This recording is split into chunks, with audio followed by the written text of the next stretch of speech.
हर हर महादेव। ओम काली। आदेश गुरु गोरखनाथ। तो प्रिय भगतजनों, आज के वीडियो में हम आपको बताने वाले हैं कि यदि आपके ऊपर कोई तंत्र है, वह चाहे कराया गया है, चाहे समय आपके साथ लगा है, या आपके घर की ही कोई प्रेत है, कोई शक्ति है जो आपको परेशान कर रही है, और उसके इलाज के लिए आप भटकते हो, इधर जाते हो उधर जाते हो, इस भगत के पास, तांत्रिक के पास, ओझा के पास, गुनिया के पास, ऐसे जगह जगह आप चक्कर काटते हो, लेकिन आपका इलाज होता नहीं है, आपको पूर्ण रूप से उस चीज़ से छुटकारा मिलता नहीं है। तो इसके कारण क्या है? आपने एफर्ट भी बहुत किया, पैसे भी खर्च किए, आपने भक्तों को फीस भी दी, तांत्रिकों के पास भी आप गए, आपने बलि दी, उतारे दिए, अनेक चीज़ें आपने की हैं, लेकिन फिर भी आप ठीक नहीं हो पाते हो। कई बार तो होता है कि आप 2-3 दिन तक ठीक रहते हो, कई बार 10-15 दिन, महीना तक ठीक रहते हो, लेकिन दोबारा से आपके साथ फिर से वही चीज़ें होने लग जाती हैं। तो इसका क्या कारण होता है और क्या अड़चन है, ऐसी क्या दिक्कतें हैं जिसकी वजह से आपको आराम नहीं मिलता है? तो इसके वीडियो में हम आपको सब कुछ बताने वाले हैं। चाहे आपके ऊपर खिलाया पिलाया तंत्र हो, या कोई और तंत्र हो, कोई मसानी क्रिया की गई हो, कोई भी आपके ऊपर क्रिया है, तो उसमें आपको आराम क्यों नहीं मिलता है, इसके ऊपर यह पूरा वीडियो आज रहने वाला है। तो यह इसका विषय है। तो देखिए, आप किसी के पास इलाज कराने जाते हैं तो एक भगत होता है, तांत्रिक होता है, और एक आप होते हैं। तो आप 2 पार्टी हो जाती है इस कार्य के करने के लिए, और थर्ड पार्टी जो होती है वह शक्ति होती है जो कि आपको दिक्कत दे रही है। तो इन तीनों की वजह से अलग अलग कारण हो सकते हैं। तो आपके भगत की तरफ से भी कारण हो सकते हैं जो इलाज ठीक से न हुआ, और यदि भगत ने पूर्ण ईमानदारी से आपका काम किया है और फिर भी आपको आराम नहीं मिल रहा है, तो इसमें कुछ कारण हो सकते हैं जो कि आपकी तरफ से गड़बड़ की गई हो। तो दोनों चीज़ों के बारे में हम आज बात करने वाले हैं, और आपको पूर्ण रूप से जानकारी देंगे कि आखिर आपको किसी क्रिया के द्वारा भी आराम क्यों नहीं मिलता है।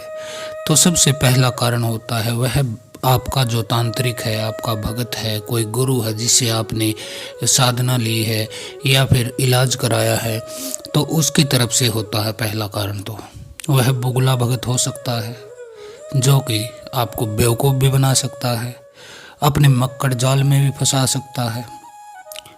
कहीं ऐसा होता है कि वह भगत ही आपके ऊपर बार बार शक्तियाँ डालता रहता है, परेशान करता रहता है, और आपसे पैसे ऐंठता रहता है। ऐसे भी अनेक मामले हमारे सामने आए हैं कि जिसके पास आप भगत के पास जाते हो, पैसे दे के काम कराते हो, वही आपको बार बार दिक्कतें देता है और आपको यह परेशानी बढ़ती चली जाती है। कई बार ऐसे होते हैं कि भगत जो होते हैं उनको पूर्ण ज्ञान नहीं होता है, पूर्ण सिद्धियाँ उनके पास नहीं होती है। वो कोई छोटा मोटा प्रेत सिद्ध कर लेते हैं कि जिससे वह लोगों के बारे में बता तो देते हैं कि इसके अंदर यह चीज़ है, यह परेशानी है, लेकिन उसका इलाज वह पूर्ण रूप से कर नहीं पाते, क्योंकि उनकी शक्ति में वो क्षमता नहीं होती कि वो बड़ी शक्तियों से टकराव मोल लेकर, उनसे लड़कर झगड़कर या उनको बलपूर्वक आपके घर से निकाल सकता है। ऐसा भी होता है। और कई भगत ऐसे होते हैं जिनके पास सिद्धियां तो बहुत होती हैं, लेकिन उनके मन में खोट होता है। वह बार बार आपको परेशान करके हफ्ता वसूली करता रहता है, समय समय पर आपको लूटता रहता है। तो ये भगत के कारण हो गए। भगत जो होता है, कई बार आप जाते हो भगत के पास, तो मैं कुछ चीज़ें बता देता हूँ जिससे आपको पता चल सके कि यह भगत ठीक है या नहीं। देखिए, कोई भी इलाज यदि आपका करता है, वह भगत हो सकता है, तांत्रिक हो सकता है, ओझा गुनिया सोखा कोई भी हो सकता है। मैं ये नहीं कहता कि भैया ये अच्छा होता है वो बुरा होता है, लेकिन आप स्वयं इस चीज़ को समझ सकते हैं। जो भगत रियल में सही हालत में आपका इलाज करने वाला है, जो ईमानदारी से कार्य करने वाला है और जिसको ज्ञान है, तो सबसे पहले तो आपको यह जान लेना चाहिए कि जो आपके घर के देवी देवता होते हैं, उनकी मदद के बगैर, उनको प्रसन्न किए बगैर, उनका भोग दिए बगैर आपका इलाज हो ही नहीं सकता है। अक्सर मैंने देखा है अनेक लोग हमारे पास आते हैं जो बोलते हैं कि हम भगत के पास गए थे, तांत्रिक के पास गए थे, लेकिन हमें आराम नहीं मिला है। तो मैं उनसे पूछता हूँ आपने क्या किया था, तो वो बताते हैं भगत ने हमसे इतने पैसे लिए थे, उसके बाद उसने कुछ उतारे दिए, कोई ताबीज़ धागा वगैरह बांधने को दिया या कुछ खाने पीने के लिए दिया, भस्म आदि कुछ भी, और बोल दिया कि हमारा इलाज हो गया है। तो ऐसे इलाज नहीं होता है। यदि आपको सही अर्थों में इलाज कराना है तो सबसे पहला जो कार्य होता है, जो भगत आपके साथ करता है, वह होता है आपके घर के देवी देवताओं को ठीक हालत में आपके दाहिने स्थान पर खड़ा कर देना या स्थापित कर देना, उनको शुद्ध रूप में आपके घर में लाना और उनको मुख्य देवता के तौर पर आपसे पूजा करवाना। क्योंकि जब तक आपके कुल देवी, आपके पितर, आपके कुल देवता, आपके ग्राम देवता, चौराहे वाली माता, माता अक्षेत्र की शीतला जो होती हैं, इन चीज़ों को यदि आपने, अक्षेत्रपाल आपके नगर खेड़ा जिसे बोलते हैं, इन शक्तियों को यदि आपने नहीं मनाया है तो आपका इलाज हो ही नहीं सकता है। सबसे पहला ये कारण है। यदि कोई भगत आपको सीधा कोई उपाय देता है तो वह आपको लाभ नहीं देगा। आपके घर के कुल देवी देवता जो होते हैं, आपके पितृ होते हैं, उनके अंदर वह अक्षमता होती है कि वह आपका जो है रोग को पूर्ण रूप से रोकथाम लगा दे। आपके घर में प्रवेश पर किसी गलती शक्ति के वह रोक देते हैं। ये तो हो गई भगत की बात। अब मैं करता हूँ पीड़ित व्यक्तियों की बात, जो कि हमारे पास भी आते हैं, अनेक भक्तों के पास भी जाते होंगे। तो उनकी तरफ से अधिकतर जो दिक्कतें होती है वो क्या होती हैं। देखिए, कई भगत हमारे पास आते हैं जिन में के अंदर ज्ञान की अधिकता होती है, मतलब उनके अंदर का ज्ञान नहीं है, वो इधर उधर से सुन लेते हैं, कहीं वीडियो में देख लेते हैं, कहीं चौकी दरबारों में जाते हैं तो वहाँ से कुछ वो कचरा इकट्ठा कर लेते हैं जिसको वो समझते हैं कि यह हमने ज्ञान प्राप्त कर लिया है, लेकिन वह कचरा होता है, ज्ञान नहीं होता। उस ज्ञान की अधिकता के कारण उनके भीतर एक अहंकार का भाव प्रकट हो जाता है, जैसे कि मैं सब जानता हूँ, यह भाव उनके अंदर आ जाता है। और वह फिर किसी तांत्रिक भगत ओझा के पास जाता है तो वह बोलता रहता है कि ऐसे है, वैसे है, ये शक्ति है, वो शक्ति है, जबकि उसे दिखाई घंटा नहीं देता है कि उसके ऊपर शक्ति क्या है, लेकिन वह इधर उधर से सुनी हुई बातों को ही तांत्रिक के ऊपर थोपने लग जाता है। इसका एक नया उदाहरण है जो मैं आपको देना चाहता हूँ। अभी पिछले दिनों हमारे पास एक व्यक्ति का कॉल आया था। तो उस व्यक्ति ने हमसे क्या कहा कि देखिए योगी जी, मेरे ऊपर ऐसे ऐसे दिक्कत है, 5-7 साल से मैं भटक रहा हूँ, इधर गया उधर गया, कहीं से आराम नहीं मिला है, और आप बताइए इसका क्या इलाज हो सकता है। तो मैंने उसका व्यक्ति का फ़ोटो मंगाया, नाम पता देखा और उसके अंदर देखा मैंने कि इसको दिक्कत क्या है। मुझे उसके अंदर मसान की दिक्कत मिली कि शमशानी जो क्रिया हो जाती है, मारण प्रयोग किया जाता है, वह क्रिया उसके ऊपर थी। तो मैंने उसे बता दिया भैया ये प्रोसेस है, ये चीज़ें लानी पड़ेंगी, ऐसा आपको करना पड़ेगा, आपका इलाज हो जाएगा और बिल्कुल ठीक हो जाओगे। तो मैंने उन्हें कुछ क्रिया करने के लिए बताया कि आपको ये करना होगा, लेकिन उनके सामने वाले व्यक्ति के अंदर इतनी ज्ञान की अधिकता थी कि उन्होंने मुझसे कहा ठीक है, मसान के लिए मैं ये क्रिया कर दूंगा, लेकिन ब्रह्म राक्षस के लिए क्या करना है। मैं बोला ब्रह्म राक्षस। तो उन्होंने मुझे बताया कि मैं पिछले दिनों किसी भगत के पास गए थे, उन्होंने बताया कि तुम्हारे अंदर तो ब्रह्म राक्षस है, तो अब ब्रह्म राक्षस के लिए मुझे क्या करना पड़ेगा। तो मैंने उसे बताया भाई ब्रह्म राक्षस के लिए यह प्रक्रिया होती है, लेकिन यह प्रक्रिया आप क्यों करोगे, आपके अंदर तो मसान है, केवल खाली मसान है। तो थोड़ी देर बाद उन्होंने फिर मुझको मैसेज किया कि मेरे ऊपर शैतान भी बताया है किसी ने, उस शैतान का इलाज कराने के लिए मुझे क्या करना पड़ेगा। तो मैंने उससे पूछा कौन सा शैतान। तो वो बोले मुझे किसी तांत्रिक ने बताया कि तुम्हारे अंदर एक शैतान भी है। चलिए ठीक है, मैं बोला चलो ठीक है भाई, शैतान भी है, मैं भी देखता हूँ, लेकिन मुझे जो दिखाई दे रहा है तुम्हारे अंदर केवल मसान है, और वो भी प्रेत है। मसानी क्रिया द्वारा प्रेतों को भेजा गया है जिससे कि आपको दिक्कतें हो रही है।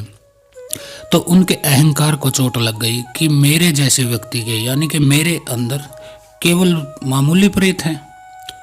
नहीं, ऐसा नहीं हो सकता है, मेरे ऊपर तो कोई बड़ी क्रिया है, ब्रह्म राक्षस, शैतान, मसान, कलुए, इस तरह की मेरे ऊपर तो अनेक शक्तियाँ हैं। अब भाई उसने अपने अंदर धारणा ही बनाकर बैठा हुआ है कि मेरे अंदर तो ये चीज़ें हैं। तो मैंने उससे पूछा तुम्हें ये चीज़ें दिखाई देती हैं? तो उसने कहा नहीं, दिखाई तो मुझे कुछ देता नहीं। फिर तुमने मान कैसे लिया कि तुम्हारे अंदर ब्रह्म राक्षस है, शैतान है, कोई अन्य शक्तियाँ हैं? हमें दिखाई दे रहा है, हमें तो केवल मसान दिखाई दे रहा है और उसी का इलाज कराने की आपको ज़रूरत है। तो आप अपने ही मोल भाव बढ़ाने लगते हो। जैसे कई लोग तो ऐसे होते हैं, यदि उनसे दुख की भी पूछा जाए तो वह दुखी भी नहीं खुद को समझते हैं, वह महादुखी खुद को समझना चाहते हैं। जैसे कोई दानी होता है, वह स्वयं को अहंकार के आधार पर महादानी समझने लग जाता है। चलिए वो तो एक चीज़ है, हम मान लेते हैं, उसमें तो आपकी तरक्की है। लेकिन दुख में भी व्यक्ति यह बोलता है कि मैं तो दुखी नहीं, महादुखी हूँ। यदि किसी ने कोई पाप कर्म किया तो वो समझता है कि मैं केवल पापी नहीं, मैं तो महापापी हूँ, महापापी हूँ। तो ये अहंकार ही होता है जो व्यक्ति का इलाज नहीं होने देता है सामने वाले। अब सोचिए, हमारे पास वह व्यक्ति आया, उसने हमें बताया कि मेरे अंदर ब्रह्म राक्षस है, शैतान है। ऐसे मैंने देख लिया यह व्यक्ति तो निरा मूड है, लेकिन खुद को वह बहुत जानकार समझता है शक्तियों का और ज्ञानी बहुत बड़ा समझता है। अब उसका इलाज हम कैसे कर पाएंगे? मान लीजिए हमने इलाज स्टार्ट भी कर दिया, उसको बताया कि ये प्रक्रिया है और उसका मसान निकल भी जाता है और वह ठीक हो जाता है, लेकिन उसके अंदर तो धारणा वही है ना कि ब्रह्म राक्षस भी है और मेरे ऊपर तो शैतान भी है। अब बताइए, इस मानसिक बीमारी जो ये मेंटलपन है, उसका बेवकूफ़ी है, मूर्खता है, इसको हम कैसे हटाएंगे? वह मानेगा ही नहीं कि ब्रह्म राक्षस मेरे ऊपर है नहीं, और जबकि कुछ नहीं होता है। देखिए, दुनिया में हमने बहुत सी शक्तियाँ देखी हैं, बहुत से इलाज कार्य किए हैं। हमें सिर्फ 3 चीज़ों का पता चला है, जो 3 चीज़ें हो सकती हैं साधारणतः। प्रथम होते हैं, देखिए, देवी देवता, देव योनि को हम मान सकते हैं, जिनकी पूजा हम करते हैं। भगवान शिव हो गए, राम हो गए, हनुमान हो गए, देवी काली हो गई, देवी दुर्गा हो गई। इस तरह ये एक देव योनि होती है। इसके अलावा जो हमारे सामने आए, मैं केवल वही चीज़ें आपको बताऊंगा, फालतू नहीं कि ये ब्रह्म राक्षस है, पिशाच है, मसान है, डायन है। ये चीज़ें अलग अलग लोग बताते हैं, लेकिन हम जो रियलिटी में हमने जिन चीज़ों को देखा है, अनुभव हमारे जो है, वह मैं आपको बता रहा हूँ। तो दूसरी होती है, वह पितृ योनि होती है। जैसे आपके पितृ हैं, पितृ योनि में हैं, पितृलोक में रहते हैं, जिनकी आप श्राद्ध के समय पूजा करते हो, अमावस्या को जिनके लिए रोटी निकालते हो। तो दूसरे होते हैं पितृ। और थर्ड जो कैटेगरी है वह होते हैं प्रेत। तो प्रेत कौन होते हैं? प्रेत वो होते हैं जो अकाल मृत्यु मर जाते हैं, किसी कारण से, एक्सीडेंट से मरे, आत्महत्या करके मरे, या फिर किसी भी अन्य कारण से वह अपने कम उम्र में ही मर जाते हैं, तो वह प्रेत योनि में जाते हैं। प्रेत क्या होता है?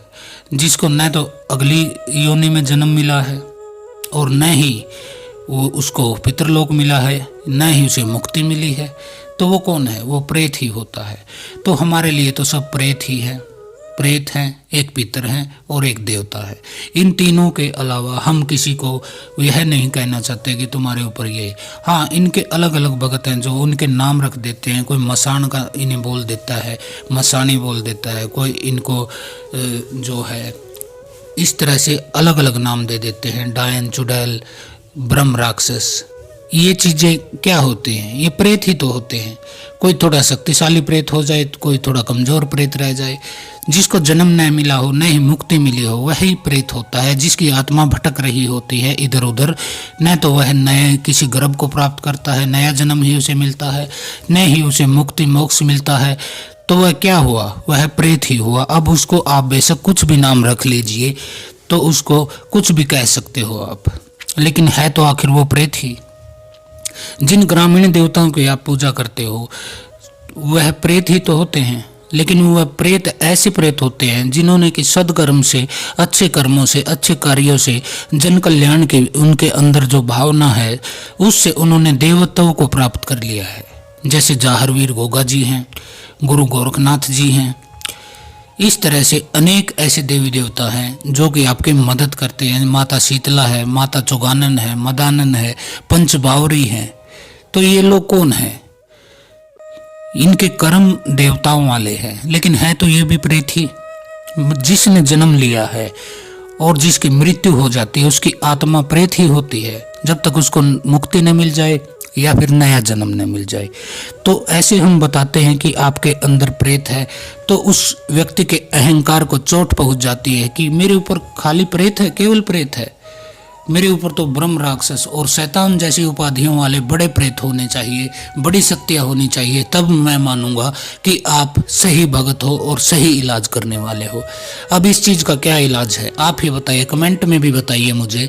जब किसी व्यक्ति को मैं रियलिटी बता रहा हूँ, इस शमशानी क्रिया है तेरे ऊपर और ऐसे ऐसे प्रेत हैं, लेकिन उसको चाहिए ब्रह्म राक्षस हो, मेरे ऊपर तो पिशाच होना चाहिए, बेताल होना चाहिए, बहुत बड़ी शक्ति होनी चाहिए। वह खुद को समझता क्या है कि वह कोई वीआईपी है जो उसके लिए अलग से बड़ी शक्तियां बनानी पड़ेंगी, भाई तू इसको परेशान कर। तो ऐसे मूर्ख लोगों का कहीं इलाज नहीं हो पाता है, वह जगह जगह धक्के काटते फिरते हैं। इससे अलग क्या कारण होते हैं? घर के देवी देवता, जैसे आपकी कुल देवी पितर है और आपके कुल देवता है, यदि आप इनकी पूजा नहीं करते हैं, भोग नहीं देते, इन्हें परेशान रखते हैं, आप इनको याद नहीं करते हैं, इनके जो भोग होता है सालाना उनके धाम पर नहीं जाते हैं, तो वो आपसे रुष्ट हो जाते हैं, जिस कारण से आपके घर में प्रेत उत्पात मचाते हैं। लेकिन ये देवता आपकी मदद नहीं करते हैं, ये खड़े देखते रहते हैं, क्योंकि ये भी चाहते हैं कि आप परेशान हो और आपको इनकी याद आए, आप इनके धाम पर जाओ, इनको भोग दो। तो इस वजह से भी लोगों का इलाज नहीं हो पाता है। इससे अगला कारण नंबर 4 है, वह है ग्रह नक्षत्र की दशा। यदि आपके ग्रह नक्षत्र जो है गलत प्रभाव दे रहे हैं आपको, तो कई बार ऐसा होता है कि आपका इलाज नहीं हो पाता है। इससे जो सबसे ठोस कारण है वह है नंबर 5 में आपको बता देता हूँ, आपके प्रारब्ध, आपने जो कर्म किए हैं, पिछले जन्म में किए हैं, इस जन्म में किए हैं। देखिए, जो आप कर्म करते हैं उसका दंड तो देखिए आपको ही भोगना पड़ेगा, यह कोई और नहीं भोगेगा। हाँ, आप उसको काट सकते हैं कर्मों के फल को, वह जप होता है, राम का नाम का जप होता है, वह मंत्र जप हो सकता है, नाम का जप हो सकता है। आप किसी इष्ट का अपने नाम का जाप करें, उनकी सेवा करें, तो इससे आपका जो है ये बुरे कर्म का फल जो होता है वो थोड़ा बहुत कट जाता है, उसकी स्थिति यह हो जाती है कि आपको आराम मिल जाता है। तो आपके कर्म जो होते हैं वह निर्णायक होते हैं, जिनका फल आपको ही भोगने को पड़ता है। इसके बाद आता है आपकी इच्छाएं। जैसे आप मेरे पास आए इलाज कराने, ठीक है, मैं उदाहरण ही दे देता हूँ आपको, क्योंकि मेरे साथ ये रोज़ की घटनाएं होती है।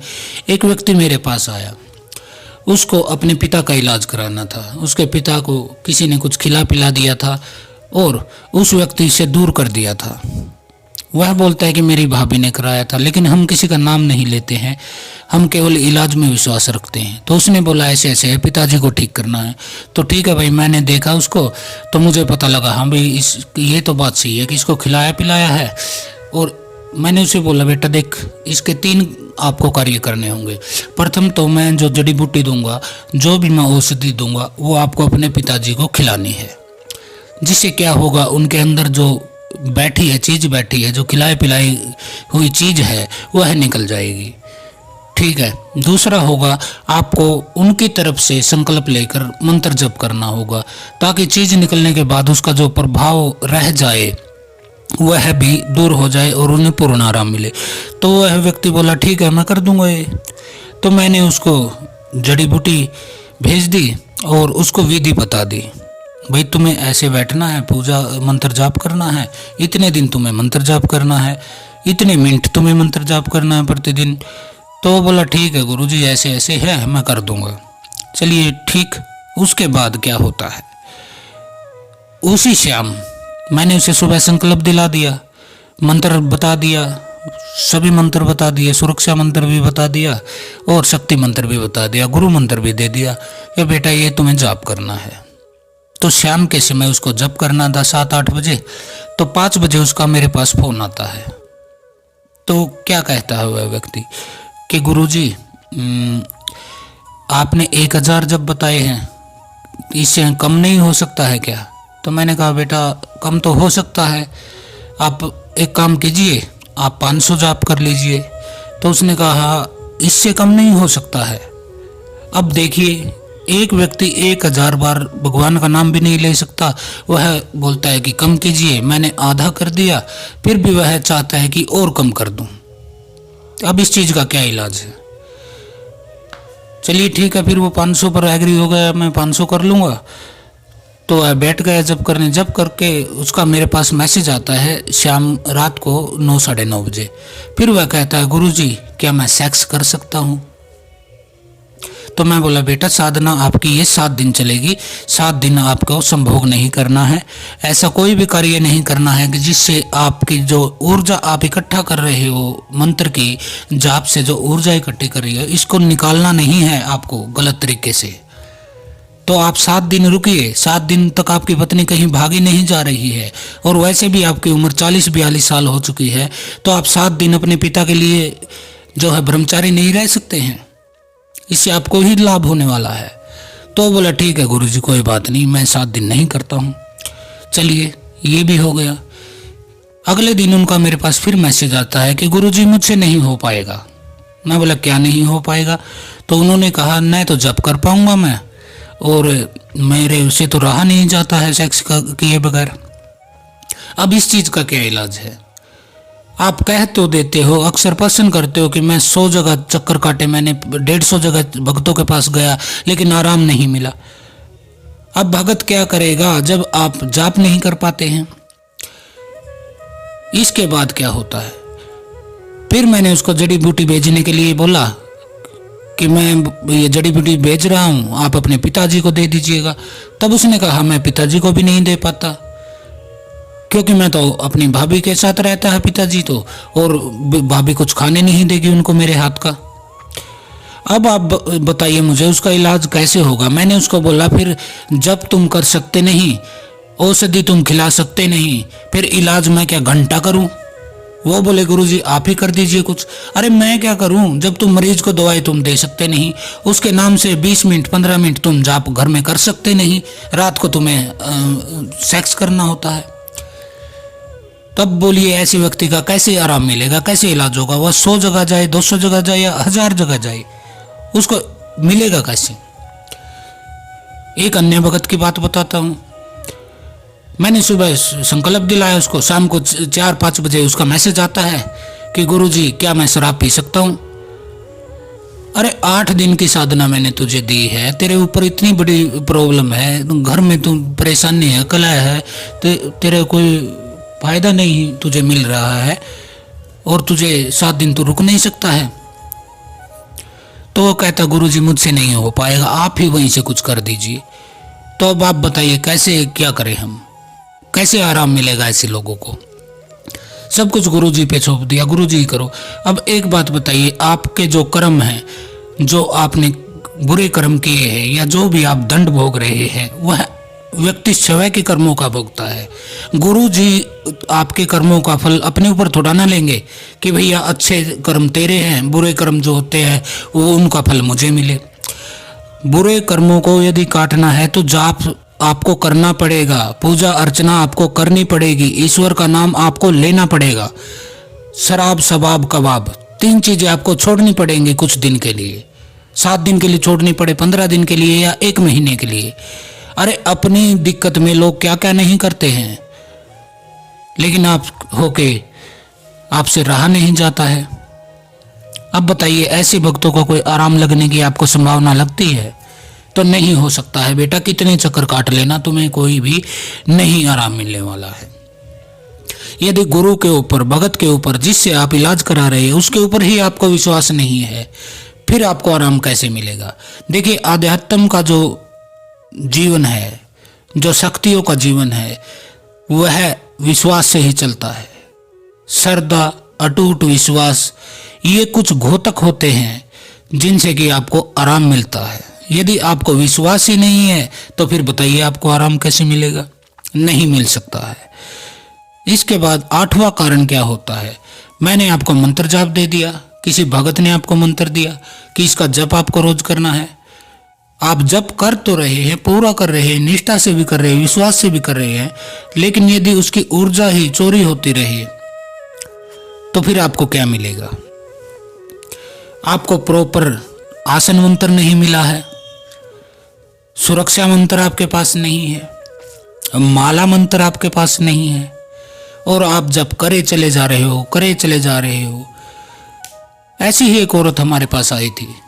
उसके ऊपर हमने बताया ये शक्ति है, उसको पूरे लक्षण बताए। उसने शहर स्वीकार किया कि हाँ गुरुजी, आपने, योगी जी, जो भी आपने बोला है, मेरे साथ यही घटनाएं होती हैं और ऐसे ही मैं परेशान हूँ। लेकिन वह बोलती है कि मैं तो बहुत मंत्र जाप करती हूँ, बहुत पूजा पाठ करती हूँ, तो मेरी ये चीज ठीक क्यों नहीं होती है? अरे जब तक तुम्हारी पूर्ण ऊर्जा, जब की पूर्ण ऊर्जा तुम्हें नहीं प्राप्त होगी तो तुम्हें फायदा कैसे मिल सकता है? यदि आप कोई फसल बोते हो और उसको फसल को जब वह पक जाती है तो कोई और काट कर ले जाए, रात को चोरी से काट ले, फिर आपको मिलेगा क्या? घंटा मिलेगा आपको। आप कई कई घंटों तक जाप कर सकते हैं, मुझे पता है, करते भी होंगे, बहुत से लोग करते हैं। और जो पीड़ित हैं वो तो अक्सर अधिक पूजा पाठ करते हैं, लेकिन उनको पूर्ण फल नहीं मिलेगा, उनकी ऊर्जा नहीं मिलेगी, उनके जाप की जो तप है वह शक्ति उसको प्राप्त नहीं होगी, तो फिर कैसे लाभ मिलेगा? उनके घर में जो प्रेत होते हैं, बुरी शक्तियां होती हैं, उनके जाप को चोरी कर लेती हैं वो। अधिकतर लोग संभोग की स्थिति में चले जाते हैं बहुत जल्दी और उनकी ऊर्जा निकल जाती है नीचे से, 10वें द्वार फोड़ के। सेक्स करने से आपकी ऊर्जा नष्ट होती है नीचे की तरफ। जो शक्ति ऊपर की तरफ उठनी चाहिए थी, आपके मणिपुर चक्कर से आपके आज्ञा चक्कर तक आनी चाहिए थी, सहस्त्रार तक चक्कर तक जो ऊर्जा आपकी शक्ति उठनी चाहिए थी, आपने उसको नीचे से निकाल दिया, यानी कि निम्न मार्ग से निकाल दिया नीचे से। फिर आपको फल कैसे मिलेगा? कोई भूत प्रेत आपकी चोरी कर लेता है, आप पूजा करते हैं, भोग लगाते हैं देवी देवताओं को। अब एक भगत हमारे पास आए, वो प्रतिदिन अपने देवी देवताओं को भोग देते थे, लेकिन होता क्या था, उनके घर में जो गंदी शक्ति थी, प्रेत था जो, वह उस भोग को झूठा कर देता था, खुद उसको खा लेता था। देवता तक उसकी भोग नहीं पहुंच रहा था, अंश नहीं पहुंच रहा था, उसको वह दूषित कर देता था। कभी उसके घर में विष्ठा फेंक देता था, गंदी चीजें फेंक देता था, हड्डी आदि फेंक देता था, खून के छींटे फेंक देता था, मतलब अशुद्ध कर देता था। उसके जो भोग है, उसकी पूजा को देवता को नहीं मिलता था। अशुद्ध भोग को देखकर देवता भी रुष्ट होकर चले जाते। तो बताइए, आपको स्वयं पता नहीं होता है कुछ भी, लेकिन आपने जो ज्ञान इकट्ठा कर रखा है इधर उधर से, आप समझते हो कि आपको सब पता है।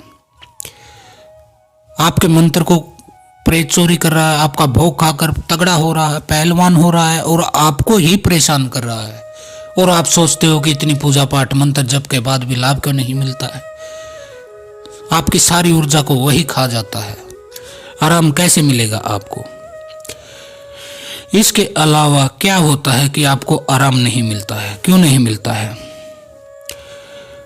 मैली विद्या किसी के घर में लगाई गई हो, गंदी शक्ति जिसे बोला जाता है, जो नाभि से नीचे के हिस्से पर रहती है, महिलाओं के खासकर गलत काम करती है, उनके साथ संभोग आदि करती है, पुरुषों के ऊपर लगा दी जाती है, तो वह उनको भी संभोग के स्वप्न दिखाई देते हैं और वह सोते सोते ही उनका वीर्यपात हो जाता है, ऊर्जा निकल जाती है उनकी नीचे से।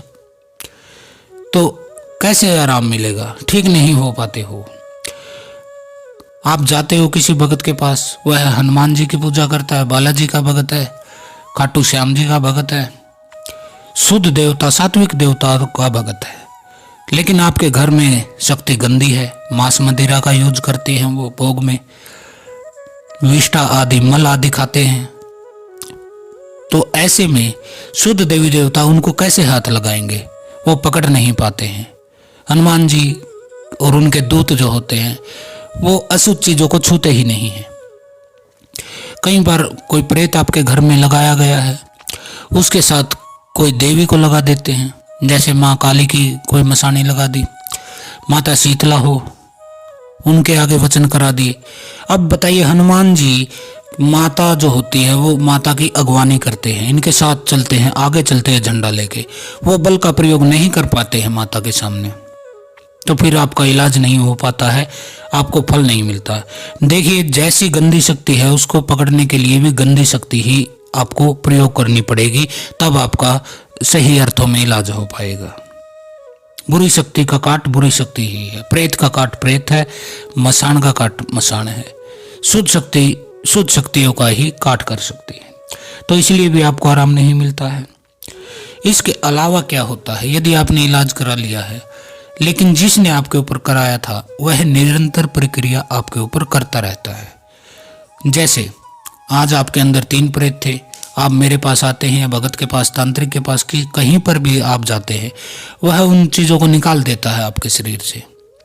ठीक है, निकाल दिया उसने, एक बात। अब निकलने के बाद वो प्रेत जाएंगे कहाँ? जब तक उनको स्थान ही नहीं दोगे आप या मुक्त ना कराओगे तो जाएंगे कहाँ? वो वापस उसी के पास जाएंगे जिसने कि उनको भेजा था। अब वहाँ जाते हैं तो वह भगत देख लेता है कि भैया तेरे प्रेत हैं, ये तो वापस आ गए, इसका मतलब निकाल दिए किसी ने। अब वह उस व्यक्ति को कॉल करता है जिसने ये कराया था कि देखिए किसी तांत्रिक ने, भगत ने इनको निकाल दिया है, अब ये वापस मेरे पास आ गए हैं, तो अब करना क्या है? वह फिर से उस तांत्रिक को पैसे देता है कि इन्हें दोबारा उसी व्यक्ति के पास भेज दो और दोबारा से उसको परेशान कर दो ऐसे ही। तो फिर वह भोग प्रसाद दे के देवी देवताओं को जो है बलि आदि दे के दोबारा उनको आपके घर भेज देता है। उस क्रिया में 10 दिन लगे, 15 दिन लगे, महीना लगे, और यह वही समय होता है जब आप बोलते हो कि हमें एक बार तो आराम मिला था, 4 दिन मिला हो, 7 दिन मिला हो, 10 दिन, तो उसने दोबारा भेज दिए, फिर से वही स्थितियां हो गई। अब ऐसे में आप कहोगे कि मुझे इलाज भी कराया और मुझे आराम नहीं मिला है। तो इस तरह से भी होता है।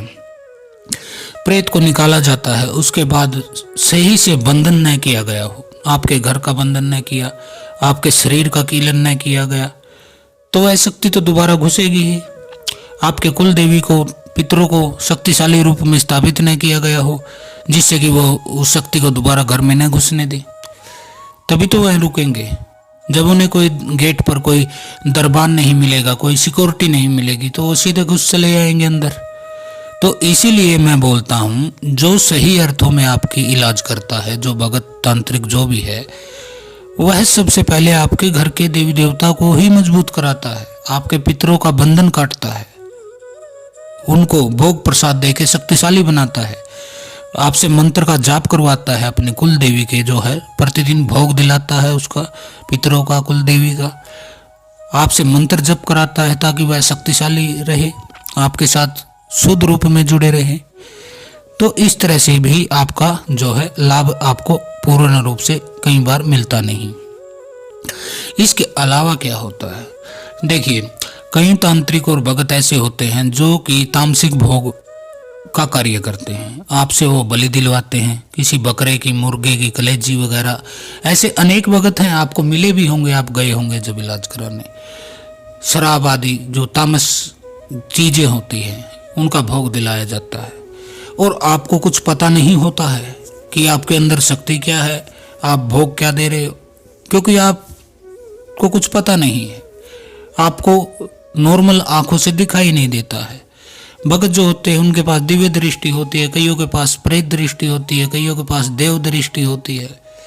वह ही उस चीज को देख सकते हैं और वह आपको बताते हैं कि आपको करना क्या होता है।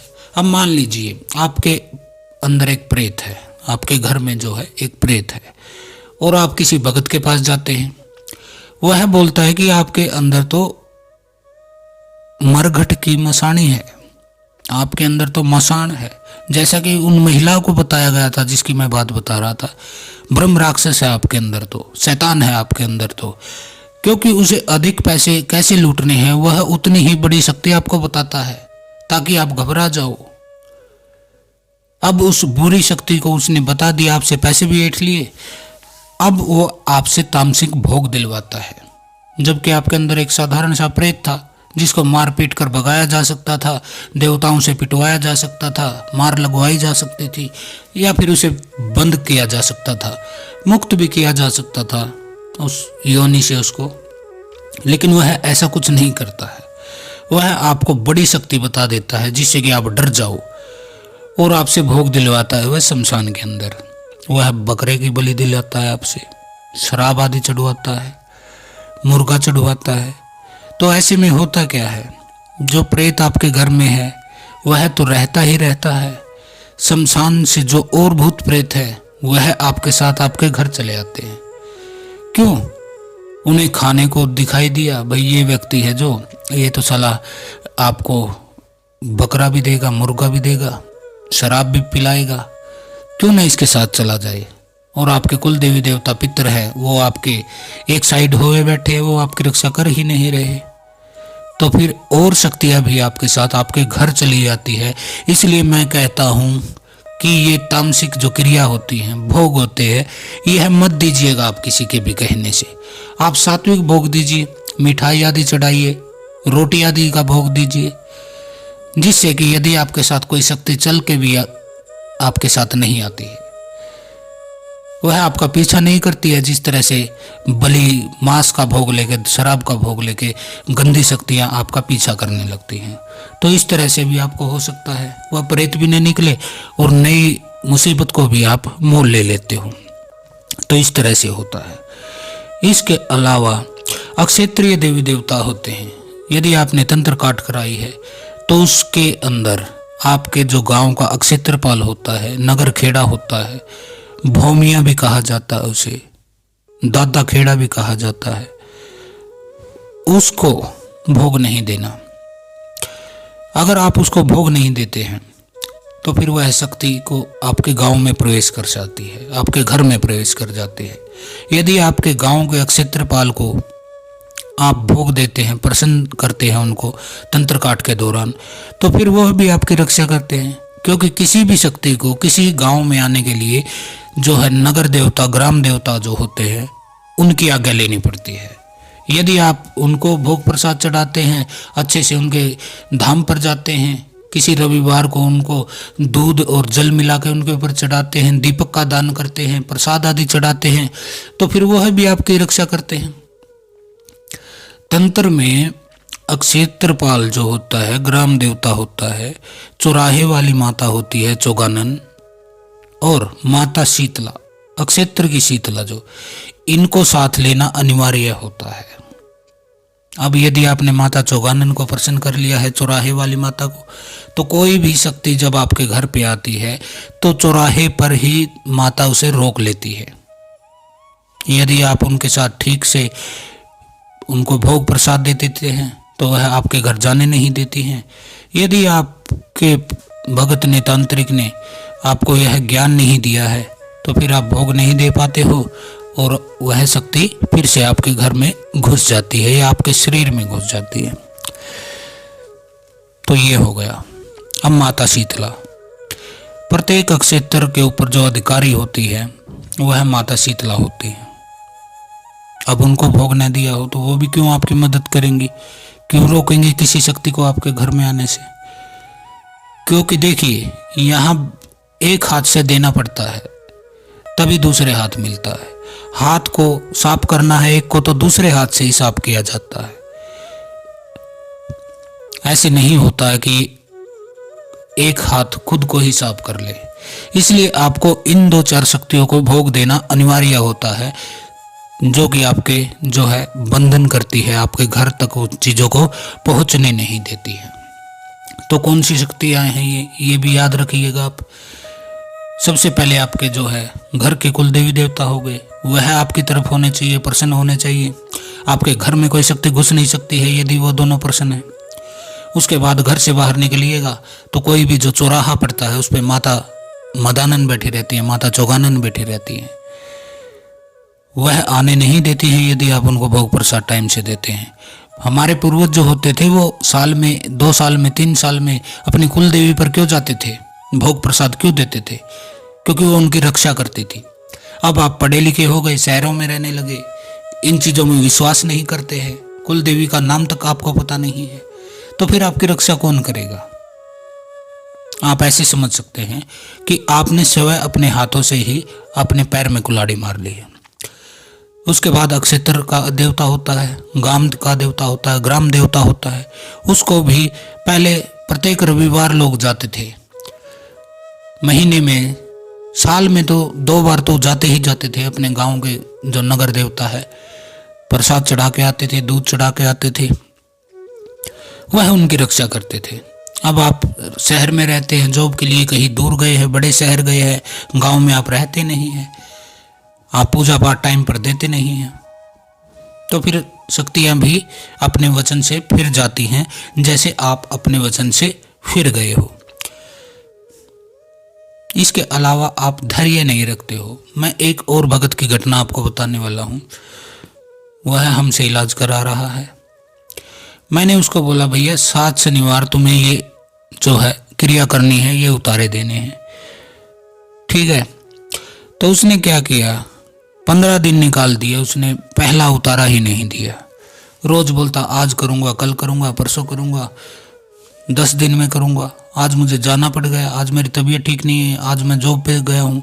ऐसे करके उसने 15 दिन निकाल दिए, पहला उतारा उसने दिया नहीं।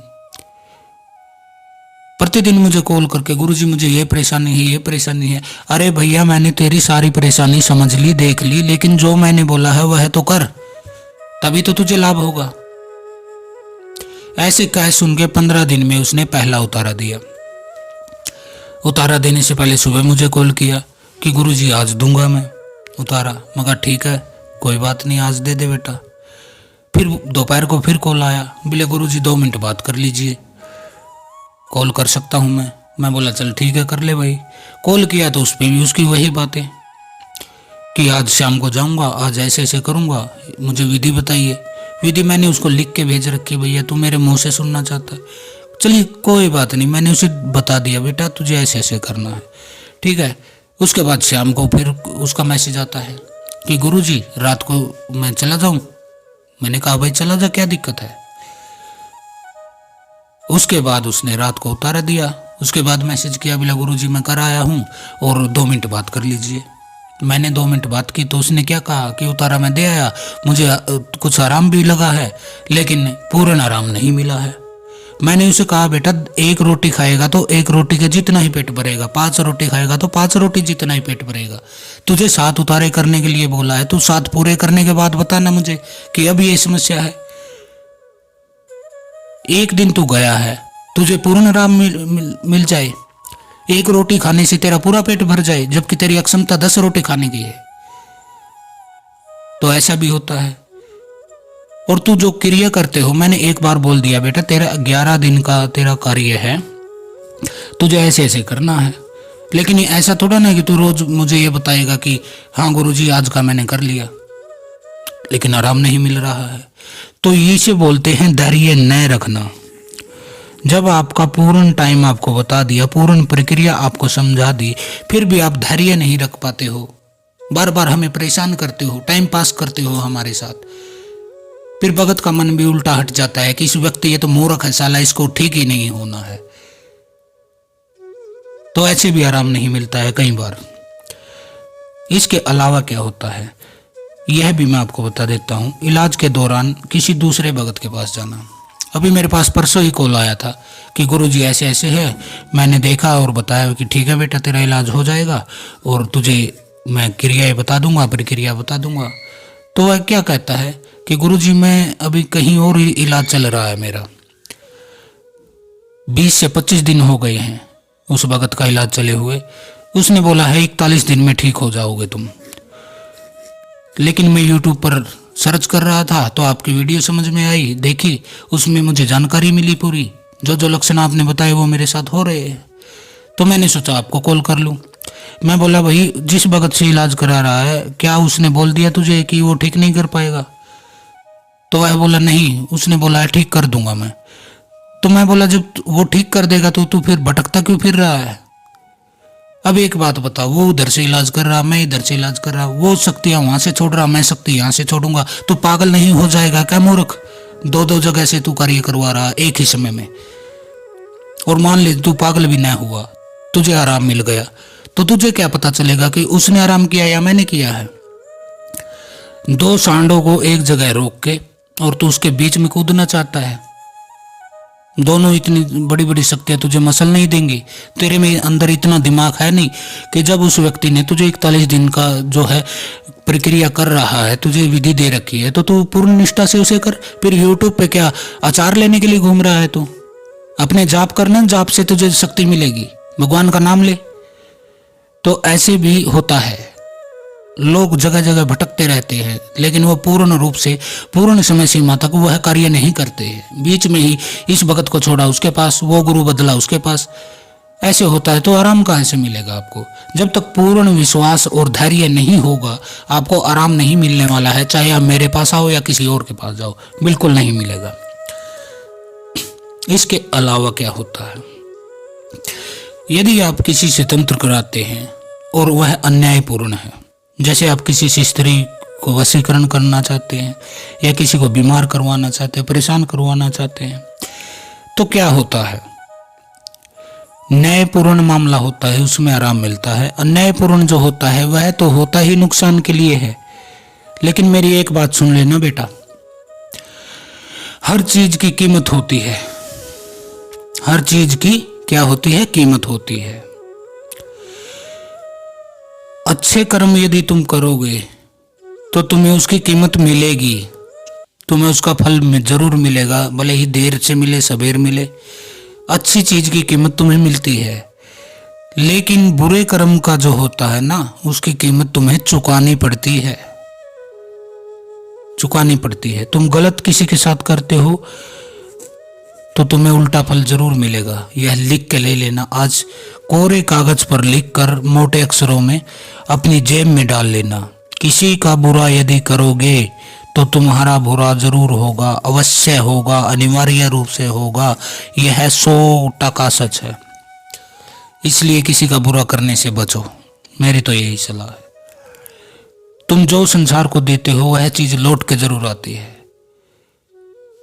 तुमने नफरत की, नफरत लौट के आएगी। ईर्ष्या करोगे, ईर्ष्या लौट कर आएगी। निंदा करोगे किसी की तो निंदा लौट के आएगी, तुम्हारी निंदा भी होगी। इसलिए अच्छा कार्य हमेशा करो। यदि आप किसी से फ्री में काम कराते हो तो भी आपको लाभ नहीं मिल पाता है, क्योंकि आपके जो कर्म किए हुए हैं वो आपको ही भोगने होंगे। फ्री में आप किसी से कराते हो तो उसका लाभ नहीं मिलता है। भले ही आप उसे 1 रुपया दीजिए, 11 रुपये दीजिए, या 1000 रुपये दीजिए, या लाख दीजिए, आपको कीमत चुकानी होती है। कुछ ना कुछ आपको कीमत देनी चाहिए। यदि आपने उसको गुरु मान लिया है तो उसे दीक्षा के बाद आप दक्षिणा दीजिए, गुरु दक्षिणा दीजिए। कम दे दीजिए यदि आपका नहीं है, अक्षमता आपकी कम है, लेकिन दीजिए जरूर जब आपको लाभ मिलता है। दुकान पे आप जाओगे, एक माचिस तब आपको देगा जब आप 1 रुपया दे दोगे। तो इस बात से समझ जाओ, कभी भी किसी से फ्री में कोई भी कार्य न करवाए, उसको दें, कुछ ना कुछ जरूर दें, क्योंकि जो कर्मों का जो बोझ होता है, फल होता है, वह मुफ्त में नहीं बांटा जाता है। तो इस तरह से होता है। कई लोगों के साथ पूर्व जन्म की सिद्धि होती है, जैसे पिछले जन्म में वो कोई भगत रहे होंगे जिन्होंने किसी देवी को, किसी अक्षेत्रीय देवता को, किसी भी देवी देवता को उन्होंने अपनी पूजा से, अपनी अर्चना से, सेवा से, मंत्र जप से उन्होंने जागृत कर लिया था, सिद्ध कर लिया था, और फिर उनकी मृत्यु हो जाती है। तो अगले जन्म में भी ये शक्तियाँ आपके साथ चलती हैं। जब आप कोई भी अनुष्ठान करते हैं, हवन यज्ञ करते हैं, मंत्र जप करते हैं, तो ये शक्तियाँ आपके पास आकर्षित होती हैं दोबारा से, जो भी पूर्व जन्म की आपकी सिद्धि थी। और आपको तो दिखाई नहीं देता है, क्योंकि आपकी दृष्टि जागृत नहीं आज्ञा चक्र की। आपको पता ही नहीं चलता है, आपको शक होता है कि किसी ने कुछ करा दिया है, लेकिन ऐसा नहीं होता है। हर बार आपकी जो सिद्धियां होती है पूर्व जन्म की, वो आपको इशारे देती हैं, जिससे आपको महसूस होता है कि कोई ना कोई चीज तो है। आपको सपन आते हो या जागृत अवस्था में आपको एहसास होता हो किसी के होने का, कि आसपास कोई है, तो हमेशा ये मत सोचना कि प्रेत ही होंगे, कोई गलत चीज ही आपको कराई होगी।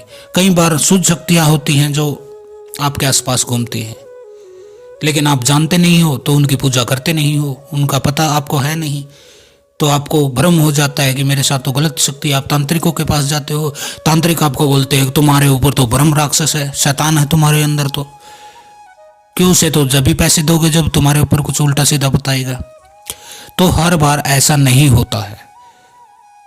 आप चौकन्ने बनिए, बुद्धि लगाइए अपनी थोड़ी बहुत। किसी भगत के पास जाओ, यदि वह कुल देवी देवता आपके पितरों को स्टार्टिंग से ही साथ न लेके चले, आपके ग्राम देवता की पूजा न कराए, चौराहे वाली माता जो होती हैं, आपकी माता शीतला होती हैं, इनको यदि वह आपके इलाज में साथ नहीं रख रहा है, आपसे इनकी पूजा आदि नहीं करवा रहा है, भोग नहीं दिला रहा है, भोग चाहे वह एक चने के दाने का, एक चावल के दाने का दिलाए, लेकिन दिलाए, तब आप समझिए कि आपका इलाज सही दिशा में हो रहा है।